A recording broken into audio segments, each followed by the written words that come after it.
So I guess first off, thanks for having us. This is really exciting, especially to John for watching our video and reaching out to us. This is awesome. So we're DKNG, which stands for initials. It's basically me, Dan Kuhlken, Nathan Goldman. Pretty simple. Don't try to pronounce it as a word. So it's a little bit more of a flow with DKNG, but that's my opinion. Yeah. It was actually our first little logo mark that we made. Kind of had all the letters linking together, and it just kind of flowed like this. And I don't know if we ever thought that this would stick as our name, but it has, and so we're going with it. Yeah, it was temporary for a while, and now we just stuck with it. Yeah. So yeah, thanks a lot, John, for having us out, and we're really excited to be here. We're going to tell you a little bit about our story of how we got into this, and a little bit about our process. So we both have individual stories to tell about how we got into the creative world, and then how we linked up and started doing what we're doing now. But for me personally, I have been always kind of more into the fine art illustration. Design's pretty new for me, and that's kind of where Nathan comes in. But I learned a lot of my craft at the San Diego Zoo, just drawing animals and plants, and that was my thing for a long time. But Nathan, I met in high school, actually. You tell your story first about how you got into all this. Yeah, my aunt was a graphic designer, textile designer, so I was kind of influenced by her as a kid. We would collaborate on illustrations together, and then she introduced me to the computer and started using CorelDRAW when I was like 8 or 10 years old, and messing around and figuring out how to print my own letterhead and all kinds of weird stuff that a kid probably shouldn't be doing. But yeah, Dan and I met in high school, started playing in a band together, and we would make our album packaging together. And I think at the time we weren't really thinking that that was a potential career choice or really that we were collaborating, but it was just like, you put together your illustration, I'll put together the design, and here's our album. Yeah, it was like basically Nathan made our logo, and we wanted something else involved with the artwork, and I was like, well, I drew a gorilla. Want to throw that in there? And so that was kind of our album package, and that was literally like our first collaboration, and it's kind of ironic that we're kind of doing that professionally now. Yeah. So then I went to school at USC. Dan went to Long Beach, and while we were in college, we started collaborating on a few projects again. One was we got hooked up with the Troubadour in LA and had heard that their designer who had been making their gig posters had left, had moved to New York, and they were looking for someone new. So we submitted a few designs to them. These are the first 3 posters that we ever made, and just to see if they would stick, and they really liked them. So these were all 11 by 17 digital prints, just had them printed at a local copy shop in Hollywood, and it was kind of off to the races from there. We're basically working for free at this point, but we're excited to be doing this kind of work and starting to build our portfolio. So from there, that grew, started doing a lot more, and then eventually getting into screen printing. So for example, the poster in the very center for the Mars Volta was one of the first that we ever screen printed on our own. And we worked with the Troubadour exclusively for about 2-3 years. And this is pretty much our entire portfolio. I think we made about 60 prints for them. And we did it free of charge when it comes to design. They paid for printing, so we're not going out of pocket, but that's something I always kind of preach to newcomers, is that given the right circumstances, it's probably okay to do something for free. That was a kickstart to everything we do now, because we developed a portfolio and led to stuff like this. This is actually our first paid clients, and outside the Troubadour realm. So these are one for Mark Knopfler, one for the Hotel Cafe Tour. And these are screen prints that are larger, so we're kind of getting into this larger format, more artsy. So one thing we kind of pride ourselves on is we don't necessarily want people to be able to look at our work and say, oh, that's a DKNG poster. I recognize your style. I recognize the same cliches that you guys use for everything. We'd much rather look at each artist that we're working for and have someone say, oh yeah, that looks like a Fish poster. That fits their style, as opposed to reflecting on us. So I think that we can attribute a lot of the success we've had to that idea. And these are just a few examples that we can show of just trying to do some slightly different variations for different clients. And these were like some of our clients who were stepping outside the music industry at the time, like Aziz and Adam Carolla, right into comedy, stand-up comedy. And then Benefit was way out of the realm of what we're used to. Benefit Cosmetics, I mean, we had to kind of like think about it for a second, like what is that? But they reached out to us coincidentally based off what we did for Aziz. They really liked the action figure idea that we had for him. They're like, oh, we have this new thing called Professional, and they have like this kind of side story behind it, and the Professional zaps your pores and makes them smaller. And so they wanted us to basically make like a action figure Barbie doll kind of duo thing going on. So we've been working with them for a couple of years, and this is kind of more behind the scenes work where I think a lot of people think that we're music industry only, but this is an example of an ad campaign. Here's some of the posters that John was talking about. We've been working with Fish for a while too, which has been a lot of fun because their fans are just rabid and love them so much and love collecting any posters for them. And so it's been really fun to be part of that community. Their manager sent us a picture of someone had that deer tattooed on their body. So that's kind of intense, but cool nonetheless. Another fun one for us has been Flight of the Conchords. We were big fans of the show and had seen them in concert and got the opportunity to work with them. So these are just a few of the pieces that we've done for them. And then the National.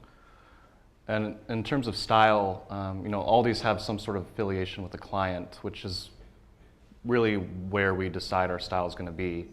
And something like this was kind of a play on the music itself, which is it's beautiful and somber kind of all at the same time and has a little bit of loneliness to it, but it's really grandiose. And so we kind of wanted to have that feeling with these prints, and we played with basically a basic pun, what a national pastime is to us. So swimming in a pool, playing mini golf, and this is kind of like a series that we've started with them. Probably going to continue it later on. So in terms of how we work together, I'd say that's probably the most common question that people will ask us is, who did which poster? How do you guys decide who's going to do what? And we actually collaborate on almost every single piece that we do. And like we talked about our backgrounds a little bit, Dan's more of an illustrator, I'm more of a designer, so it works out well that we can kind of pass our work back and forth and really both touch every project that we work on. So we want to explain a little bit of how we start that process and try to make something that's unique and totally custom for each client. So this is basically how we start off when we get an assignment. The first thing we do is research and try to figure out, if in the case of a band, exactly who they are, what have they done in the past, how do they present themselves visually, and what does their music sound like, and what does it say to us? And if we can find a way to visually represent that music that their diehard fans can also somehow see that in our work, then that's considered a successful project for us. And we'll go on our individual paths doing this research, and I mean it's anywhere between going on Wikipedia, listening to music, finding little jewels like in interviews online. Basically, we're both trying to find something really unique about the client, and then eventually we'll start sharing that information, which brings us to the brainstorming part of it. which is basically kind of a show and tell, kind of like, this is what I know, what do you think? Is that a cool concept? And it's kind of, this is where partnerships really come into play, and how advantageous it really is that, to me, I have a great idea in my mind, I've been thinking about it all day, and then I tell Nathan, he's like, eh. And so it goes back and forth, and what happens out of that is that we actually come up with a mutual idea that we both think is great, and it's passing back and forth until we actually come up with something better than we both had individually. And then I guess the last step of that would be, once we have a concept that we like, really taking some time to refine it and figure out, is there any way we can elevate this even further? Can we add in some little hidden gems there? So we don't necessarily want people to see everything the first time they look at one of our posters. We want them to be able to put it on their wall, and a year from now go look at it and be like, oh, I didn't realize that little bird in the corner, or whatever hidden gem might be in there. So at that point, we're just trying to find any little extra things we can do to elevate our design. And then at that point, we're ready to take it to our client and get their take on it. So the first step's basically just, we usually have maybe a handful of concepts. It kind of varies, but it's usually around 3, and we're pretty confident with all of them. There might be one that's stronger than the other, but we put it all basically in this PDF and send it to the client and give them a choice, like, here's your options. And we'll show that down the line, actually, the actual PDF for a client. But after they've chosen the concept they'd like, the next step is deciding on who's going to do what. And that's what we mean by work delegation. Like Nathan said before, he's a designer. In most cases, I'm more of an illustrator. So if it's a highly illustrative project, then I'm a little bit more involved. If it's like very typographic, very graphic designy, Nathan's more involved. But we're both involved in every single project in the sense that we're both art directors. So even if I'm hands-on something a lot, Nathan's basically over my shoulder telling me like what not to do, what to do, and I'm literally emailing him like every 30 minutes to an hour on a project, just like, what do you think, what do you think? So. I guess, you basically touched on all those, I think. We'll jump into an example. We're going to talk about a couple projects that we did for the show Portlandia. As part of the release of their second season, they commissioned several poster artists to do some pieces for them, some specific to each episode. So this is an example of what we would show to the client as a first round. We create a sketch of our idea, write up a little description of what the poster is actually going to look like, and then we throw in an example of style. And in some cases, we include something that we've done. In this case, we threw in one of our Flight of the Conchords posters to give them a little idea of, we want to do this like pop art, geometric, colorful idea. And in other cases, we'll even grab stuff online or other people's work that influences us and say, it'll be kind of a take on something different. So in this case, we presented this idea, which, and to give you a little background, the episode that they asked us to work on was called Mixology Mixtape, which was about a bartender, and Carrie on the show falls in love with him and wants to make him a mixtape and has to travel across the country to get it to him. So we wanted to capture the idea of the show and the feeling of Portland, while at the same time kind of capturing this mixtape idea. So this concept is touching upon the idea of Portland in general, like handcrafted material plus, what you need to make a mixtape, which is a boombox with a double-decker tape deck. And this will be a wooden boombox, which we actually had as a final. This is one of the things they chose. But moving on to the third concept, this was more specific to the actual episode, which is kind of more about mixology, bartending, the tools of the trade, and then adding some little quirky things about Portlandia in there too, like a bow tie and Fred Armisen's glasses and a tiny sweater. But what actually came out of it was, even though they hired us to do one poster, they liked two concepts enough that they wanted us to do two posters. So this was one of those lucky situations where I actually ended up working a little bit more. But yeah, so we did the mixology boombox, which was for the episode. But the first thing we created actually was the tape deck, and we handed it off to them, and they're like, "Oh, we love this. This is going to be perfect for our tour." And we're like, "What are you talking about?" So the tour is basically the show going on the road, and we just converted it to the tour poster. And they're like, "Okay, well, the next poster, we love the boombox. Make the boombox." So that's basically what happened. We got two projects out of the whole thing.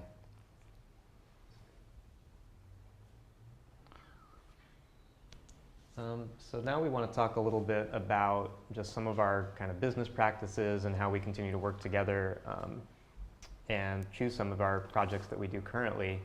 I think that people do kind of know us as gig poster artists at this point, but we do a lot of different types of design work. And as we're determining what projects we do, we try to pretty closely stick to this as much as we can. In terms of how we determine what we want to do. And is it something that we really want to include in our portfolio? Is it something that's going to be lucrative to us? Is it going to build a relationship with a client that is going to be important moving forward? Or will it make us happy? We try to have every project fit into at least one of these categories. In some cases, it fits into all of them, and that's awesome when that happens. We've been pretty fortunate in that regard. Yeah, I think nowadays we're trying to have at least two, just because we're getting a little bit more requests than we're used to. But when it comes to lucrative projects, a lot of local bands will ask for us to do stuff for them, and we don't want to break their hearts saying no, we only work with people that have money or something like that. But if it's something that makes us happy, if we really love their music, if it's going to be an awesome portfolio piece or something that's new to us, we're kind of getting into packaging design. They want us to do their entire merchandise line. It's an opportunity for us to have something new. So that's what kind of money would be set aside, and all these other things are coming into play, and that's why we would choose that project, for instance. They say the 3 F's, fame, fortune, or fun. Yeah, kind of like that. Yeah, and then along the same lines, we realized that maybe gig posters is the thing for us, but we also do want to try to diversify our work. So I guess a recommendation we'd have to young designers too is try to put yourself out there in a few different arenas. And in our case, we do a lot of website design too, and that's a big part of our business, and we enjoy doing it. It's not necessarily what we're known for, but I think we might get bored if we only stuck to one type of design at all times. So we try to do whatever we can, whether it's branding or ad campaigns or websites, album packaging. And it's kind of conversely, the other argument is the second point, where you're marketing yourself for projects you want. I mean, we built a very large portfolio for gig posters because that's what we wanted to do, and what actually happened is that that's the majority of what we do now. Luckily, we're in a situation where we can add new projects, and people will respond to them and hire us for something completely different. But I mean, an example of this is when I was in school, I applied to the graphic design program, and I had one portfolio from school, one portfolio that was with Nathan, and I wasn't accepted to the program at school. And they looked at my portfolio I was doing with Nathan, it's like, why aren't you just doing this? And I was like, well, that's probably because I like it. So that's also another situation is learning as you go. But I learned that, that was something I wanted to pursue. Yeah. In terms of the third point, there have definitely been projects that people have come to us and said, hey, can you do some type of project that we've never done before? And our answer is usually yes, because maybe we don't feel too comfortable with it, or we haven't done it a lot, but we're excited to learn as we go, and maybe that project is going to make us put a lot of our own time into it just to learn new software or learn whatever we need to do to take on something new. But we think it's important to continue to expand and grow and see how else we can learn. So marketing is something that's fairly new to us, and we're kind of jumped into it head first, kind of a learn as you go thing. But what's really important in marketing, as far as our opinion goes, is sharing your process. And currently we do that with making process videos. We're on Dribbble, kind of sharing little snippets of our process as we're working on our project without showing the final. And it's been a huge success for us. And that's kind of where a lot of our following is coming from now, is that people are seeing how we work and that we're being honest about it. And it's not about just showing the beautiful final piece. It's actually saying, like, look, if there's a rough stage to all of this, and I think it's being a little bit more appreciated that way. Yeah, and I guess, I mean, followers might, we could almost say community, where it is somewhat interactive, and we put our work up on Dribbble, or we share a process video, and people give us feedback on it, and it's nice to have that back and forth, and you know, have some interaction with people that are looking at our work. And then in terms of finding opportunities to share your work, an example for us is, you know, we do have our online store. We make these process videos, and I think that's how, you know, John came upon our work, and it's been really awesome getting it out there like that. But we also look for opportunities like exhibiting our work in person. And one thing we've gotten into that you might want to check out is an event called Flatstock. And that's basically an exhibition that takes place 4 times throughout the year. It's at the Pitchfork Music Festival in Chicago, South by Southwest in Austin, Bumbershoot in Seattle, and then the Reeperbahn Festival now, which is in Germany. So we've done the 3 American festivals, and it's a big group of poster artists. They all exhibit their work. And I think it was 2006 the first time that we exhibited at Flatstock at South by Southwest. And we got there, we were setting up our little 11 by 17 digital posters. Everyone else had their giant, beautiful screen printed posters. Yeah. And we kind of just wanted to cry. We were like, we are way out of our element here, and I don't know what we're doing here. That was about 5 years ago too, and we've gone to Flatstock every single year, and it's just been a huge change every single year. And this year I think was kind of an eye-opener for us, because all the titans in this industry were kind of walking up to us and saying hi like friends, and we're just like, well, this is kind of cool. Like, we remember when we were scared shitless of looking at you.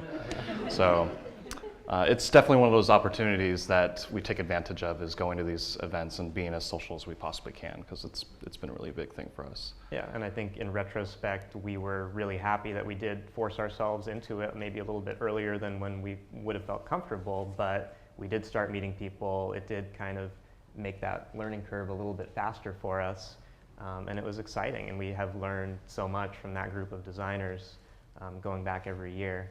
So yeah, I would say, you know, I guess if we could kind of leave you with a parting thought, it's that, you know, get out there, get your work out there, even if it doesn't feel like it's the right moment and it might not be totally polished, just go for it, and I think you'll be happy with the results.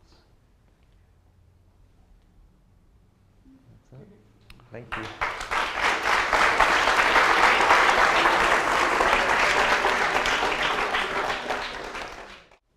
What would you say has been the biggest risk you've taken throughout the process? Well, I personally, I think I think my biggest risk was when I moved to this as a full-time thing. Nathan has a full-time job right now, but for me, it was kind of just a personal decision. I only want to do this. I don't want to do anything else. And I literally just kind of jumped into it head first, thinking, well, I'll just have to make it work, because if I don't make it work, then I'm just going to die. I mean, that's pretty much how I looked at it, because I didn't want to go get a job where it took away time from this, because this is like all I'm interested in. So for me personally, that was my biggest risk. I mean, as far as business risks, I mean, we could even say something like these events that we do, where, you know, like that first event I was talking about, we were paying to fly ourselves across the country and paying to have a booth and not knowing what that was going to be. And so that was a bit of a financial risk for us, but it turned out to pay off. Yes? Sounds like you don't work in the same location, is that correct? yeah, we actually used to both work in Santa Monica. Nathan lives in Santa Monica now. I just recently moved to Long Beach, but our business is pretty much done primarily over the phone and email. We rarely need to actually see each other's face. So now that you're established and you really, people are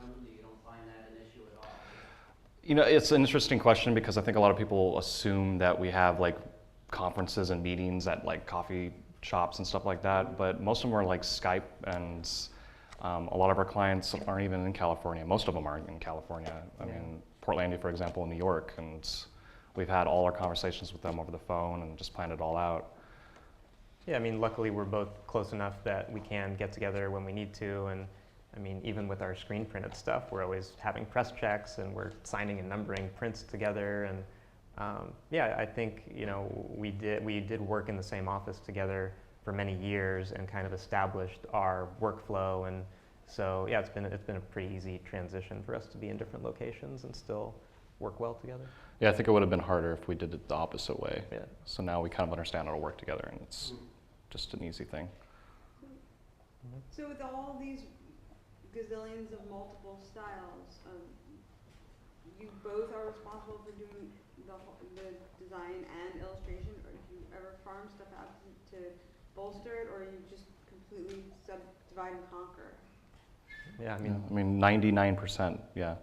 We've asked some designers to come in on some projects, and actually none of those projects are actually in our portfolio. It's been like, if we needed some extra help, like on branding, and they're like, hey, can you make a couple logo options so it's different from what we're doing? And unfortunately, those projects just kind of come to the surface. But I mean, everything that we've done has been 100% just him and I, except the web. We do have a developer that helps us do the code back and forth, but the front end design and all that, that's still us. Yeah. And then we do have one other designer that we work with, again, on some of the web stuff, some of the branding stuff. But in terms of all the gig posters that we were showing today, that's all just Dan and myself. That's pretty impressive. Yes. What do you love the most about what you do?